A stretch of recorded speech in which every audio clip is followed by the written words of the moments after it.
Hey everyone, this is Gabi.Lorino. Welcome to Writer's Sanity Check-in. We're here this week with Bill Hincy, the author of A Fire for Christmas, in addition to a bunch of other cool books. So, Bill, a lot of people who know my work know that I love to write at the holidays, and all my stories are set at the holidays pretty much.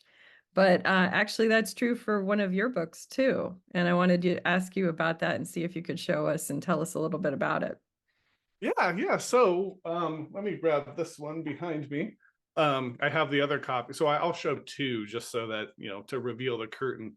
One of them is the dreaded advanced reader copy, the hardcover here. So Mm-hmm. it has the do not resale or whatever. Mm-hmm. We have A Fire for Christmas. The concept is I actually wrote it during 2020, during all the kind of the COVID lockdowns and everything else going on. And the concept was two writers meet at this writing convention right before the lockdowns. They have like a little romantic liaison in a supply closet, and then it's shut down. And Mm-hmm. so they want to rekindle. And so the guy starts sending old-fashioned letters, and he types them out on his typewriter. And then he sends her a story. She's a much more established writer than he is. He sends her a story. Well, can you give me feedback? And then they end up kind of exchanging letters and these stories. So the letters are kind of a framing device, and then the stories are self-contained, but they're also dating and revealing themselves through them. So they pass from like childhood to adolescence to older, and then kind of end life.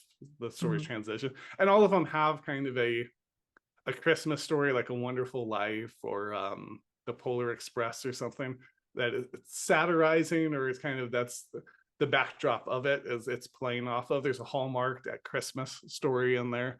Mm-hmm. That's a satirical take on a Hallmark, movie. And then the hardcover, and the reason I had it here was that it's a special gift edition we did.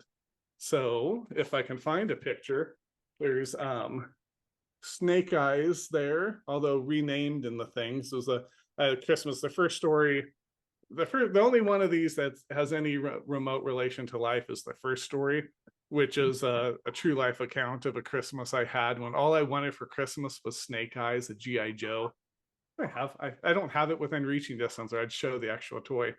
And I got it. That was my Christmas. That was my BB gun. It was a Christmas story. All he wants is that Red Ryder BB gun.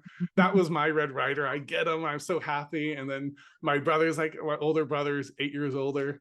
Mike, the devilish man. It was like, oh, I'll play with you. And then all what hits the fan. So that's the title story, actually. The titular story of Fire for Christmas gets the title from that story. It was lucky enough. I think it won two American Fiction Awards and an International Book Award. The book's a satire, so actually I satirized that whole process. So if you look on Amazon, it goes advanced praise, and it's like my therapist and my mom praising. It's a great idea. Yeah, I think my mom goes, "It's great, the best book ever, a riot." And then he goes, "Mom, So, and she didn't say that. She was like, "Yeah, it's not your best work, son." That was her real advanced praise. I'm kidding, my mom.